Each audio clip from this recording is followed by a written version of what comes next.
But D-Mac, number one, appreciate you pulling up. And Sergei Fedorov. Well, I mean, you and I have talked about it for a very long time. So, I mean, everybody, you always want to know, how'd you hear? Whatever in this situation. So yesterday, what was yesterday? Tuesday? Yep. Yeah. Yep. So Joey's was Monday. I was at a golf tournament or whatever, but it was in the morning when I pulled up, and I was actually out there that somebody came up and said, "Hey, Sergei, I was playing Indianwood." That's for the fan duo outing. And so first person I thought of was you, Neil, always, because you've been banging this drum as hard as Stick's been banging the Jared golf drum. Yeah. Of everything else. And you know, my first reaction was I smiled and like, it's time. You know what I mean? And you know how I always look sort of at the world in the 30,000 foot view or whatever like this. You know, you got the Hockey Town back on the ice. You got Sergei's jersey going up. Maybe we'll get Hockey Town back. 100-year anniversary. 100-year anniversary into the 30 years. So, this was just right. If you ask me straight out, did I ever think it would happen while certain things were in place? No. But this is where we're at, and I'm proud. And I know for a fact, because I talked to the person who was in charge. I talked to Sergei right after, and he was emotional, and that's Sergei Fedorov I know, right? What do I always say about Sergei? No problem. Just remember, like, a lot of the times this is how, like, he's a teenager, right? So how does it react? But he's very emotional, and I know from my friend Sergei and all the teammates and how proud we are. But it was time, and that's pretty much where we're at. So it's apropos that it's, January 12th against Carolina? Yeah. So I love all that little nuances, but I don't know. It's one of those things, Neil, that it feels like the world's settled back into place, right. At least in the Red Wing. Like, what are we looking for with the wing wheel culture, right now? There's not a lot of things to really put your hat on and stuff like this, and this is one of them. So, I mean, I was telling somebody this morning that the next 3 years, the 100-year anniversary, the 30-year anniversary of 97, 30 years of 98, it's 3 years of party, right? Teams got to play and improve and do all that stuff. By the time we look up, which it'll go by very fast,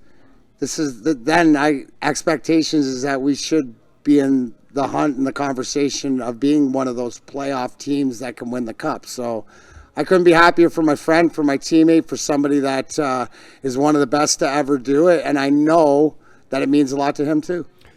D-Mac, I've asked you this before. In the pantheon of greatness, Lemieux, Gretzky, you lived through you played in the golden era, one of the golden eras of hockey. How great was Sergei Fedorov? How on a scale of the best to ever play the game, right? Because you played against them all. Yeah. So you tell me. Well, where's he rank? Yeah, I mean, you're bringing in all different things, but he's top 10. No matter what your list is, probably top 5 as far as pure talent. I mean, what was Sergei Fedorov doing this game today?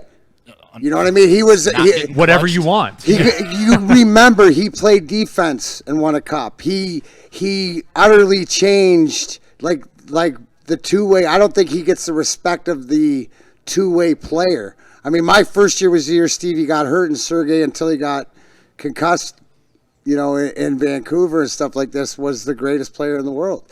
All you have to do is ask, who you ask? You ask Wayne Gretzky. And you ask all the top guys the respect that Sergei gets. I think he gets more from the players than he does anything else. And I always say that the knock on Sergei was he was so talented that, some people say he wasn't trying, but he was just so uber talented. It looked easy. Like I always remember, like his shot, like you dive in front of his shot all the time. It was hard, but it was more just friggin' like a laser. Precise, yeah. Right? Martin the point, you wouldn't. Like that was heavy. But Sergei's was just precision, and the way that he could do it in all facets, especially like as a defensive centerman two ways. Like I said, he played defense when we won a cup. I mean, what do you want? Do people fully understand that? No, they don't. D-Mac, what is it? a guy who was an MVP in the league, offensive juggernaut, right? To go and play defenseman. So that's the question. Because why? Because you had to get him on the ice more. Because of the guy. It was about ice time and putting him in that situation. Not that he couldn't handle it. And you saw what he did when the Russian Five were together and all that different stuff. It just brought to my attention. Maybe that's what they should do with McDavid. You know what I'm saying? It's the way crazy, the way that the game is, but it's about getting. And I think with Scotty is to use all that talent, and he didn't miss a beat. I mean, like, as a defenseman, it was crazy. So one of the most, like, definitely, probably, I mean, there's so many great players, and it's tough to argue, but easily, like, top 10 ever to play. Why do you think the dam broke now? Like, after all this time, all these years, what do you think pushed it over the top that's like, all right, we got to do the right thing? I mean, because we saw it happen with the Lions, too, with Barry and, fixing things with Kelvin and making sure it's all right. Like, but there really hasn't been a change of ownership or anything like that. What pushed it over, you think? D-Mac Stick thinks that they're doing this as a cover-up for how bad the team is right now. I don't know. No, it's not a cover-up, but it's like call it like to Stick's point. I was trying to keep it positive, KG. My bad. KG from the fucking top rope out of nowhere. I had to rat on you. No, I was trying to do like a political question. No, like more delicate. From the top, it had to come down.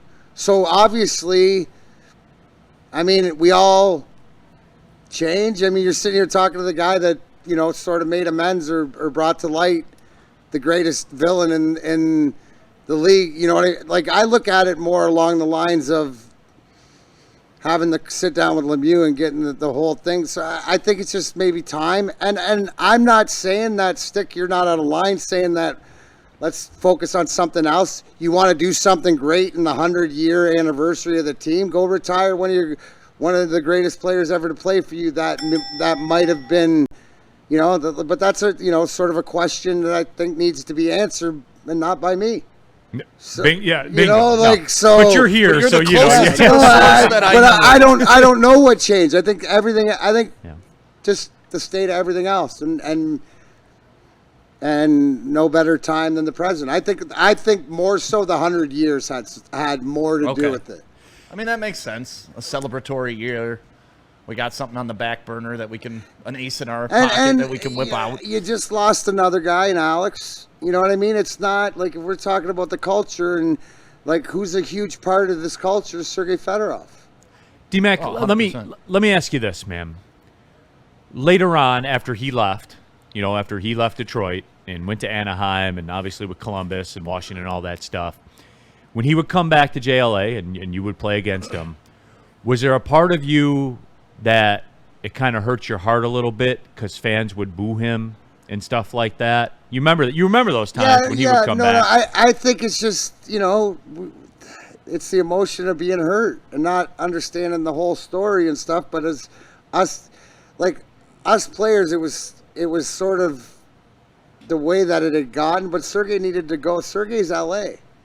You know, Sergei's Hollywood. Sergei's Sergei, man. He always had Corvette and whatever. Like, and the Ferrari. He did. Yeah. It's like I don't know. Like, I was a betting man and you said, would he spend, is Sergei Fedorov the guy that spent his whole career in one organization? No. It's going to lay the basis and whatever and then go out. Like there was He's a mercenary, man. We all understood.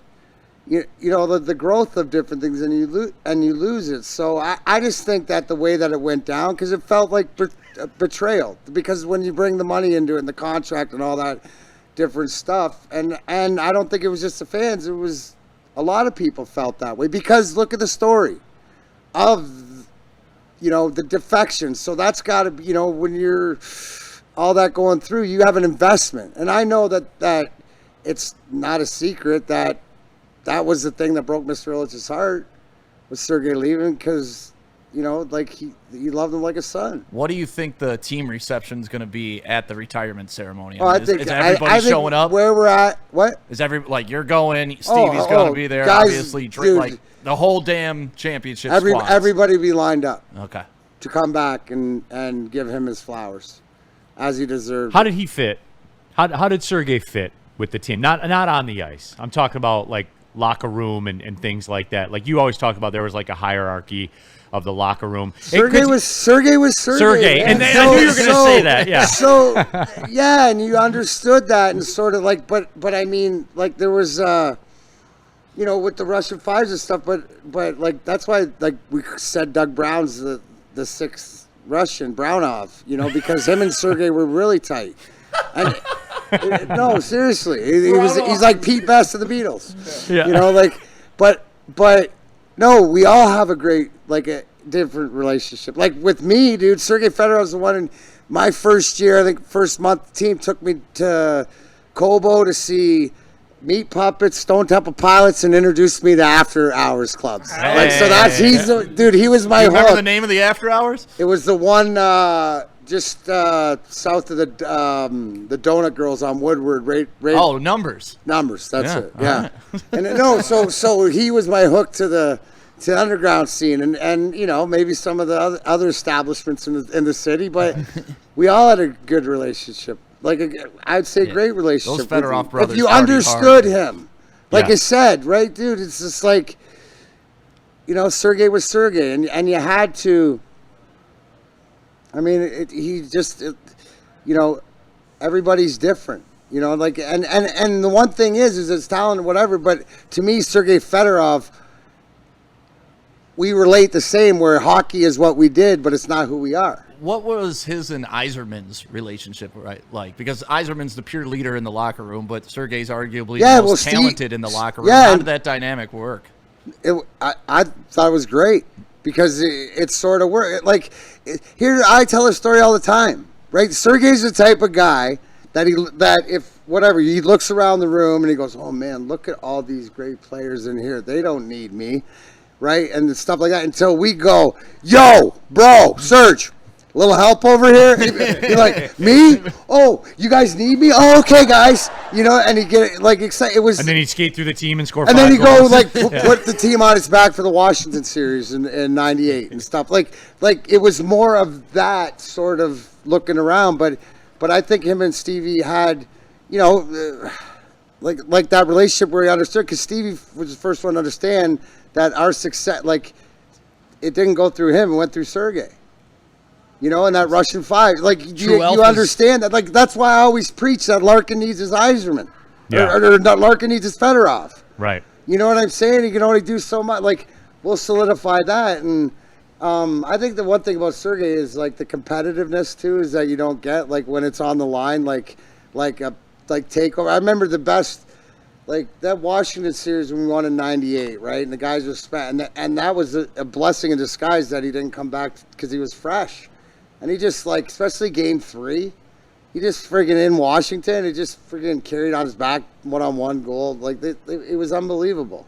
It was unbelievable. It was one of those guys that, you know, in practice that you'd watch him for different reasons. And it was like, he was different. Like, he was the Ferrari. Yes. You know, Datsuk was the all-purpose Hummer, Land Tesla. Rover, name whatever like this that could do it. But Sergei was a flat-out Ferrari. He had white skates, bro.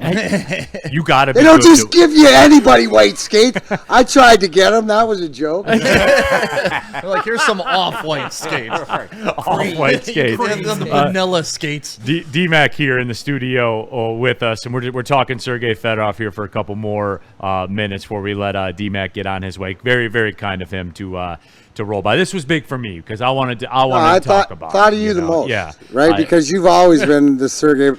That's your guy. And I have never seen a smile on this guy's face and like a giddy fan. Swear. Like, Neil has never been a fan in my eyes till yesterday. And Sergei, yeah, Sergei and Isaiah. Sergei and Isaiah. It's one of those things about, like, it makes you just your heart warm. Like, oh, okay, with all the garbage in the world, like. There's something in your Something world good. that just, like, you know, nestles in. No, it's just, but D-Mac, like, to me, when I would watch him play, when I look back at the clips, I feel like even now, I feel like we undervalued him here in this town, no doubt, because obviously they booed him, like, when he would come back, and that was egregious to me, but whatever, I get it, emotion and stuff like that, that's fine, we can move on. But how he looked different than everybody. Is that how you guys saw it? Like on the ice? Yeah. Was he just like, man, that's weird. That's weird. Like he's weird out there, dude. He's like, weird. yeah, no, for real though. Like, That's so good. He's weird. because like you talked No, about there's, it. it was the analogy you're looking for is it's like when you watch McDavid. Yes, exactly. And when you watch McKinnon. Bure was a lot. Pavel Bure with was that way, speed yeah. And with just like there's certain guys that and they're like, not trying. He's coasting. Well, everybody else, not. it's like in golf, right? Where everybody's hitting it like 260, 270, maybe 280, and then that guy steps up at 340, Right. and you're like, what? Oh, that's and then different. noise that it made, and Yeah. like just the way he skated, and it was like effortless. And I think that's if there was a knock, is it came like it looked too easy. You know what I'm saying? Like me, it always looked like I was working hard. chopping. Because I was. That was by design. If I gave you the white skates, dude, I would have been way better. Yeah, no, it is. It's just like it was so easy to him that it fooled people to think that he didn't care or didn't try at times. Yes. But it's just he was touched by God, man. He was, and that's why. I think he's a unicorn. I think here's the thing too: is you looked at what he's done, also like the hockey acumen and whatever, because he's coached over in the KHL, the Russian Premier League, and won a couple championships. Yeah, I think he beat Igor last year in the final, but as a coach, so all the things that he learned. And one thing about Sergei too is that like he takes it all in. You know what I mean? Like he's it looks like he might not be, but he is. Yeah. Yes. One of those guys. Yep. Doesn't forget. He looks like he's coasting. He'll bring stuff up. He'll bring stuff up that you've totally forgot about, and then it's like, oh damn. Yeah. I'm gonna have to be in the DMAC entourage that night. Maybe we'll see. Right, yeah. We'll see. Come on down. I never do this, Right. but I might do it this night. Hey, you gotta use it. Boy. Yeah, It's the best time to use it. I never do this. I've This never would done be- it once. This would be a good one. Yeah, but Go in the cash in. this might be the one. DMAC, appreciate you pulling up, man. anytime. Thank you, Thank you, brother. man. For sure. Thank you, man. Just wanted the insight. Darren McCarty, everyone.